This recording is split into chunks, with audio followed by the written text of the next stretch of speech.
The most heartbreaking thing is wasting years of your life on relationships with men who were never supposed to carry you into their future.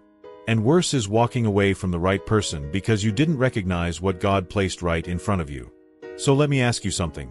Do you actually know what you're looking for, or are you just hoping you'll feel it when it happens? Because feelings lie, butterflies fade, chemistry can fool you. But there are 7 unmistakable, undeniable signs that separate the man who's right for you from the man who's not. And by the end of this, you're going to know exactly what to look for. Sign number 1. He protects your peace, even when no one's watching. Some men will defend your reputation outside but drain your soul inside. They'll make sure everyone thinks you're the perfect couple while you're quietly dying inside. The right man doesn't just avoid starting fights with you. He actively guards your emotional and mental space. That means he's not entertaining conversations with his ex that would make you uncomfortable. Not keeping friendships that disrespect your relationship. Not playing mind games to keep you anxious or insecure.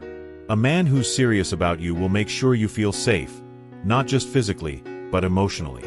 You're not constantly checking his phone, not spiraling every time he doesn't text back in 30 minutes, and you're not wondering where you stand. Proverbs 31 talks about the virtuous woman, but let's flip it. The virtuous man makes his woman's heart trust in him. And when a man protects your peace, he's protecting your heart. If being with him feels like you're walking on eggshells or constantly decoding his intentions, that's not love, it is labor, and you weren't created to carry that weight. Sign number 2. He's not intimidated by your relationship with God. Listen carefully. Any man can make you feel special. Any man can text you good morning, take you out, and make you laugh. But the man for you doesn't just want your attention. He wants your soul to flourish. When you're with him, you pray more, read your Bible more, and think about eternity more. He doesn't compete with God for your heart. He points you back to him. A man who sees your devotion to God as a threat is telling you exactly who he really is. He's revealing that he wants to be the highest authority in your life. And sis, that position is already taken. Ecclesiastes 4 verse 12 says a threefold cord is not quickly broken. If God isn't the third strand in your relationship, you're building on sand. So, watch how he responds when you prioritize God. Does he support it? Does he understand it? Or does he subtly manipulate you into feeling guilty for it? The right man knows that he doesn't just love you. He loves the God in you. And when a man sees you as a reflection of the divine, he'll treat you like the sacred treasure you are. Sign number 3. He sees your potential and invests in it. This one separates the boys from the men real quick. A boy will be entertained by your presence. A man will be invested in your progress. He asks about your goals. He remembers the business idea you mentioned 3 months ago, buys you books related to your dreams, and celebrates your wins like they're his own because, in his mind, they are. The wrong man will feel threatened when you grow. He'll downplay your accomplishments. He'll make slick comments when you're excited about an opportunity. Because your growth highlights his stagnation, and instead of rising to meet you, he'll try to lower you back down. But the man God has for you is watering seeds in you that haven't even sprouted yet. He sees the version of you that you're becoming, and he's doing everything he can to help you get there. 1 Thessalonians 5 verse 11 says, build each other up. If he's tearing you down or even just staying neutral while you fight to build yourself, he's not your builder. Sign number 4. His character is consistent. You want to know who someone really is? Watch them when they're under pressure, when they don't get their way, and when no one important is around. Intensity is easy and consistency is rare. Any man can show up strong for a week, a month, even 6 months. But the man for you shows up on the boring Tuesdays. He shows up when you're not wearing makeup, when you're stressed, when you're grieving, when you're not fun to be around. He doesn't disappear when the newness wears off. His actions match his words, and his words match his actions, week after week, month after month. You don't have to guess where you stand with him. He doesn't switch up. He's kind to the waiter, he's patient in traffic, he's respectful to his mother. He doesn't have a public version and a private version. What you see is what you get, and what you get is solid. You cannot build a life on shaky ground. Matthew 7 verse 17 says a good tree bears good fruit. If his tree keeps producing confusion, mood swings, and broken promises, stop waiting for good fruit. It's not that kind of tree. Sign number 5. He takes responsibility without making excuses. Can he say, I was wrong without any drama? Can he admit his mistakes without blaming his past, his stress, his upbringing, or you?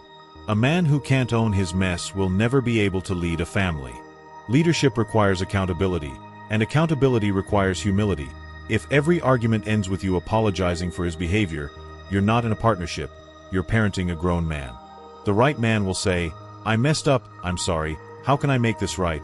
And then he'll actually do the work to make it right, not just in that moment, but moving forward. He doesn't repeat the same cycle and expect you to keep forgiving like nothing happened. He learns, grows, and adjusts. Proverbs 28 verse 13 says, "Whoever conceals their sins does not prosper, but the one who confesses and renounces them finds mercy." If he can't confess and renounce, you're going to be stuck in the same battles for years. Sign number 6. He's building something, not just dreaming about it. Dreams are beautiful, but a man without a plan is just a boy with a wish list. The man for you doesn't just talk about his future, he's actively constructing it. He's working, he's learning, he's saving, he's strategic, he has vision, and more importantly, he has discipline. Now, I'm not saying he needs to be wealthy or have it all figured out, but he needs to be moving. He needs to show you that he understands what it means to be a provider and a protector, no matter where he is coming from. Proverbs 21 verse 5 says, "The plans of the diligent lead surely to abundance. The right man is diligent." He's working on his career, his character, his relationship with God. He's not asking you to be his entire world. He's inviting you into a world he's already building. And when a man is actively creating a future, he can offer you a place in it. If he's not preparing, if he's comfortable in complacency, that tells you where his priorities really are. Sign number 7. Your life is better because he's in it. Not better because he distracts you from your problems.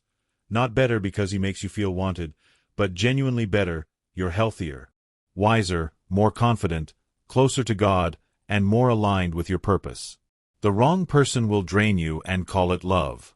They'll take from you emotionally, mentally, spiritually, and then wonder why you're exhausted.